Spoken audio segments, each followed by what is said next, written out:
বিদেশ জীবন আসলেই কষ্ট।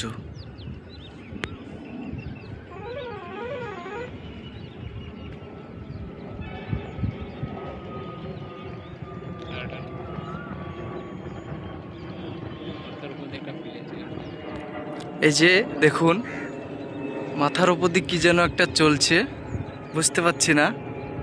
বিদেশ জীবন সত্যিই কষ্টের। দেখুন, আজ চেন্নাই কাজে এসেছি আমরা, তো সাইডে কোনো বাথরুম পায়খানা নেই।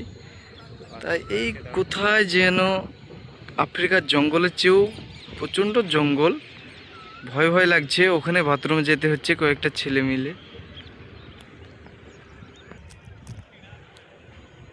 এই যে দেখুন আপনারা সব চারিদিক, এই যে দেখুন, বিশ্বাস যদি না করেন আপনারা, এই যে আপনারা দেখুন, কিছুই দেখানি হয়নি এখনো, সবই বাকি আছে। দেখুন, শুধুই মরুভূমি, শুধুই মরুভূমি। ওই যে আমাদের ওই সাইড, শুধুই মরুভূমি।